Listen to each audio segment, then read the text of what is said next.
우린 요엘서를 지금 읽고 있습니다. 요엘서는 그 당시 유다 땅에 임했던 메뚜기 재앙에 대해서 이제 그 메뚜기 재앙을 통해 하나님께서 이스라엘 향한 하나님 메시지를 전하는 내용을 담고 있다고 말씀을 드렸습니다. 다시 말해 그들 땅을 휩쓸고 지나갔던 이 메뚜기 재앙을 통해 유다 땅은 황폐화되고 또 먹을 양식조차 사라져버린 아주 힘겹고 어려운 상황을 맞이하게 됩니다. 그렇지만 단지 힘들고 어려운 것으로 우리의 삶은 끝나면 안 됩니다.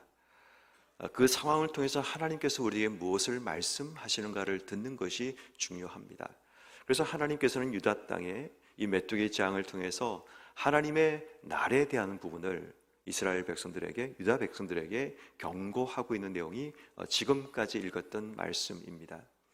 다시 말해 무서운 하나님의 심판이 유다 땅 가운데 임한다라는 것을 말씀하신 겁니다. 그렇지만 하나님께서는 이제 2장 후반부로 가면서부터 하나님의 회복의 메시지를 이제 그 땅 가운데 주시는 내용들을 발견하게 됩니다.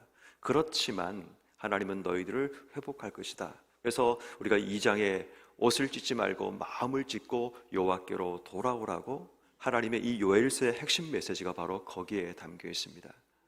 너희의 삶이 하나님께 돌아와야 된다. 지금 너희의 삶이 죄악 가운데 있는데 다시 이런 메뚜기 재앙과 같은 하나님의 심판이 너희 땅에 임하지 않기 위해서는 하나님께로 돌아와야 된다라는 메시지를 전하시면서 오늘 3장에서는 이스라엘 백성을 괴롭혔던 열국에 대한 하나님의 심판의 메시지를 그들에게 말씀함을 이야기합니다.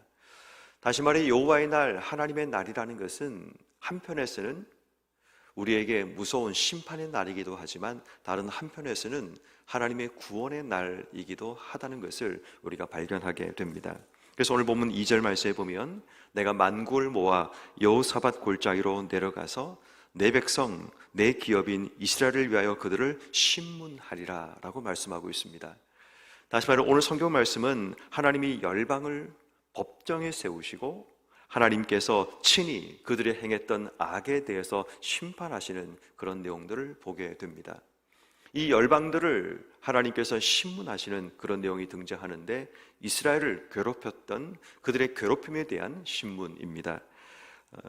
3절 말씀에 보면 2절 후반부부터 나오죠. 그들의 죄악에 대한 부분을 설명하고 있는데 이는 그들이 이스라엘을 나라들 가운데서 흩어버리고 또 나의 땅을 나누었고 또 3절에 보면 내 백성을 끌어가서 소년을 기생과 바꾸고 소녀를 술과 바꾸어 마셨습니다.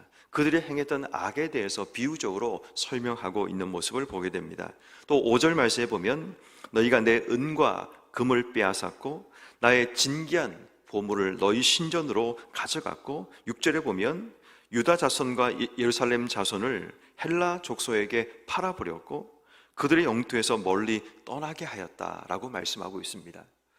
다시 말해 열국이 지었던 죄에 대해서 하나님께서 너희가 이런 죄를 지었다고 그들에게 설명하시는 내용이 등장하게 됩니다. 특별히 그 열국 가운데 4절 말씀에 보면 두로, 시돈, 블레셋과 같은 이런 나라들을 콕 집어서 하나님께서 말씀하고 있는 모습을 보게 됩니다. 그 뒤에 보면 너희가 나와 무슨 상관이 있느냐라는 이 말이 그냥 없다는 얘기가 아니라 반대적인 의미입니다. 이들이 상관이 있다라는 이야기를 하는 겁니다. 그리고 이제 그들이 지은 죄가 이런 것이라고 말씀하는 겁니다. 근데 중요한 것은 뭐냐면 4절 말씀에 보면 두로와 시돈과 블레셋 사람들아 사방아 너희가 나와 무슨 상관이 있느냐라고 얘기하면서 이 나라는 표현은 하나님을 표현하는데 하나님과 이스라엘을 동일시하는 모습을 보게 됩니다. 그러니까 다시 말해 하나님께서는 자기 백성인 이스라엘을 자신과 동일하게 여기신다는 겁니다. 그래서 이스라엘이 당했던 그 아픈 상황들을 하나님이 나에게 했다라고 말씀하시면서 하나님이 직접 보복하시는 그런 내용들이 등장하게 되죠. 7절 말씀에 보면 보라 내가 그들을 너희가 팔아 이르게 한 곳에서 일으켜 나오게 하고 너희가 행한 것을 너희 머리로 돌려서 너희 자녀를 유다 자손의 손에 팔리니 그들은 다 먼 나라 스바 사람에게 팔리라 라고 말씀하십니다.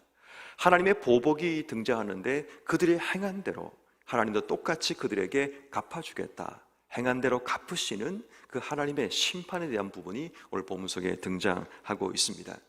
그것으로 끝난 것이 아니라 8절, 9절 이하에 보면 하나님께서 이제 이스라엘 백성들을 향한, 유다를 향한 권고와 또 그들을 향해서 준비해야 될 여호와의 날에 대한 부분을 말씀하십니다.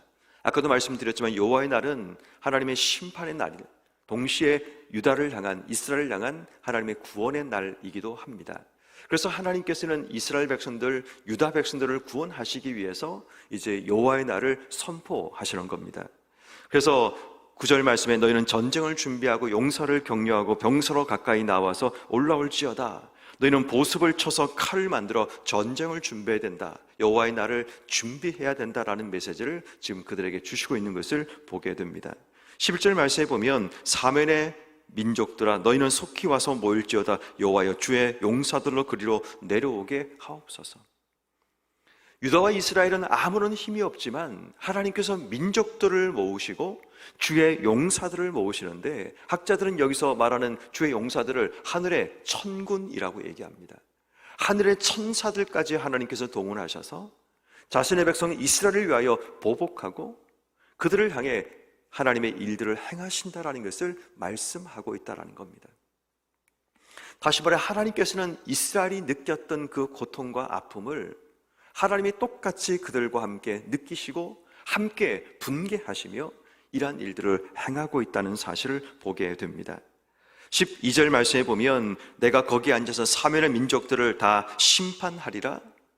너희는 낯을 쓰라. 곡식이 익었다 라고 말씀하시면서 그들의 죄악이 물어 익었다라는 말씀을 쓰면서 오늘 성경 말씀에 포도주 틀이 가득 차고 포도주에 독이 넘친다, 그만큼 그들의 악이 크다 라고 말씀하고 있습니다.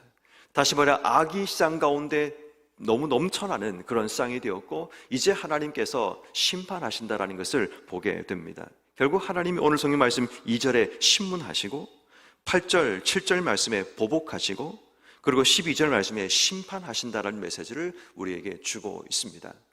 오늘 이 말씀은 우리에게 몇 가지 적용 메시지를 던지고 있습니다.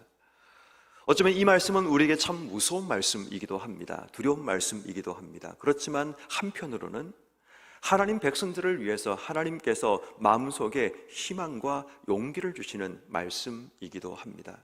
그러므로 오늘 우리가 하루 삶을 살아가면서 기억해야 될 몇 가지 메시지가 이 본문 속에 담겨 있습니다. 그 첫 번째는 하나님은 자기 백성을 위하여 일하신다라는 것을 기억해야 합니다. 비록 흠이 많고 부족하고 때로는 죄 가운데 살았던 이스라엘 백성이었지만 오늘 하나님의 일하심의 가장 기본적인 기전은 뭐냐면 이스라엘을 위하여, 성경 2절 말씀에 내 백성, 내 기업인 이스라엘을 위하여 내가 내려가서 심문하시겠다라고 말씀하십니다. 비록 우리가 부족하고 하나님 보시기에 연약한 우리의 삶을 살아갈지라도 하나님은 언제나 우리를 위하여 일하시는 분이라는 사실을 기억해야 합니다. 때로 인생의 삶을 살다 보면 내가 이런 모습으로 하나님의 은혜를 경험할 수 있을까라는 두려움이 우리 속에 밀려올 때가 있습니다. 나의 죄된 모습이 내 속에 기억나서 나의 더럽고 추한 모습이 과연 하나님의 은혜를 경험할 만한 그런 자격이 되는가라는 생각이 우리 마음속에 들 때도 있습니다. 그러나 여러분 기억하십시오. 그럼에도 불구하고 하나님은 자기 백성, 자기의 기업이신 이스라엘을 위하여 친히 심문하시고 보복하시고 심판하시는 하나님이라면 오늘 우리를 위해서도 일하시는 분이 우리 하나님이라는 사실을 기억해야 합니다. 그렇게 우리는 하나님께 기도할 수 있는 겁니다. 하나님, 비록 하나님 보시기에 내가 여전히 부족하고 여전히 죄 가운데 살아가고 여전히 하나님 중심으로 살지 못하는 우리의 모습이지만 하나님 아시죠? 내가 하나님을 사랑하는 것, 내 삶이 하나님께 집중되어 있다는 것, 그럼에도 불구하고 우리의 시선이 흐트러지는 우리의 연약함을 가지고 있지만 오늘도 내가 하나님을 사랑하는 것처럼 하나님이 나를 위해 일하시기를 기도하는 것, 오늘 우리가 해야 될 첫 번째 기도 제목입니다. 하나님이 지금도 우리를 위해서 일하시는 분이라면 그 사실을 의심하지 마십시오. 여러분 삶이 지금 힘겹고 어려운 삶의 상황 속에 있을지라도 우리의 삶에 아무도 주변에 도울 사람이 없는 메뚜기 재앙과 같은 황폐함과 때로는 내 삶에 내 힘으로 극복할 수 없는 인생의 문제를 만났을지라도 우리가 하나님께 기도하는 것은 하나님 일하여 주시기를 기도해야 됩니다. 주님께서 나를 위해 일하심을 오늘도 내 삶의 자리에서 경험할 수 있는 그런 하나님의 은혜 주시기를 기도하는 것, 이것이 우리가 오늘 기도해야 될 첫 번째 기도 제목입니다. 두 번째는 사람이 지은 죄를 살피시는 하나님을 우린 기억해야 합니다.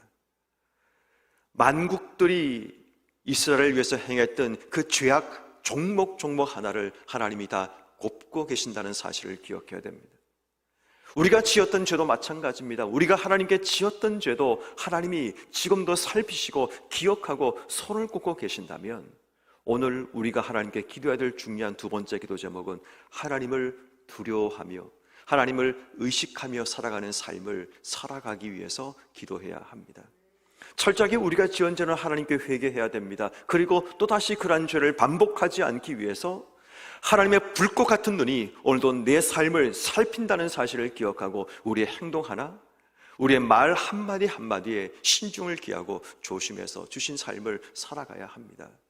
여러분 기억해야 됩니다. 그냥 우리는 하루 삶을 살아가는데 아무 생각 없이, 아무런 느낌 없이 하나님 말씀을 기억하지 못한 채 그냥 살아가다 보면 그 삶이 습관이 되면 그게 가장 무서운 게 됩니다. 내 삶의 기준이 없이, 어떤 원칙도 없이 인생의 삶을 사는 것이 습관이 되기 시작하면 결국 내가 내 인생의 주인이 되고 내 원칙과 내 판단에 따라 인생의 삶을 살아가는 겁니다. 그 삶은 하나님이 없는 삶을 이야기합니다. 그게 가장 무서운 삶이죠. 하나님이 없는데 하나님이 있다라는 착각 속에 살아가는 겁니다.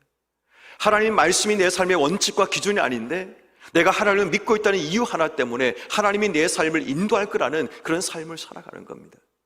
여러분, 우리의 삶은 늘 하나님께 회개의 삶이 필요합니다. 근데 그 회개라는 것이 단순히 죄를 지었기 때문에 회개하는 것도 있지만 그 회개를 통해서 하나님께 나아가기 위해서 우리는 회개해야 됩니다. 그래서 믿지 않는 자들에게 회개라는 것은 하나님께 나오기 위한 터닝 포인트라면, 믿는 자들에게 회개는 하나님께 나가기 위한 단계라는 겁니다.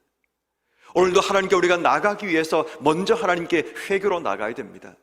우리가 지었던 모든 죄를 하나님께 회개하고 오늘도 주신 삶의 자리에서 내 삶이 하나님을 두려워하며 또다시 죄를 반복하지 않기 위해서 하나님께 기도하며 그 하나님과의 관계를 소중히 여기고 깨트리지 않기 위해서 나아가는 삶, 이게 필요합니다.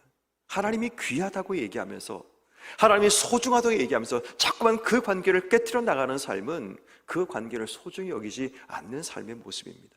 철저하게 회개하고 그리고 회개를 통해서 다져진 하나님과의 관계를 깨지 않기 위해서 오늘도 하나님을 두려워하며 하나님을 의식하며 살아가는 삶, 이것이 하나님께서 우리에게 원하시는 두 번째 삶의 모습입니다.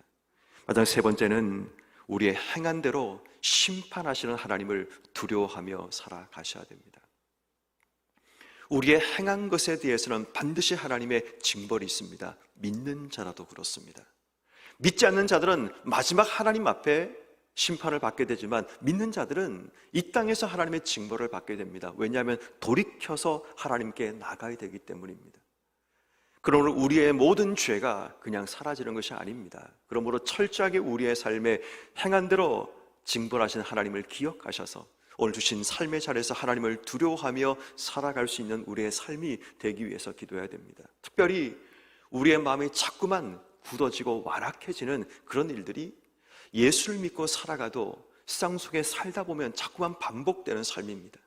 나도 모르는 사이에 내가 세웠던 원칙과 내가 세웠던 어떤 기준을 따라 자꾸만 내 삶이 굳어지는 그 완악함이 우리 속에 세워진다는 거죠. 완악함의 다른 말은 어떤 의미에서 고집스러움이고 어떤 의미로 마음이 굳어지는 것을 이야기합니다.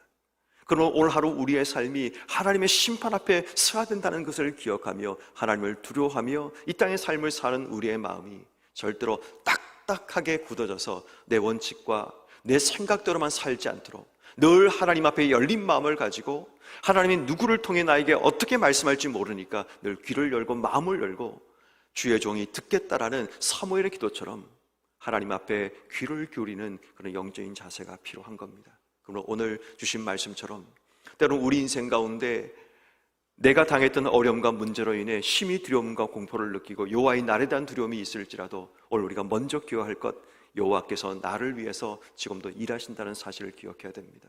더 나아가서는 오늘도 우리의 삶의 자리에서 잊지 말고 우리의 죄를 살피신 하나님을 기억하며 살아가셔야 됩니다. 그리고 우리의 죄를 심판하시는 하나님을 두려워하며 주신 삶의 자리에서 늘 하나님을 의식하며 살아가시는 여러분 모두가 되셔서 오늘도 하나님 안에서 복되고 아름다운 귀한 날이 펼쳐지기를 주의 이름으로 축원합니다.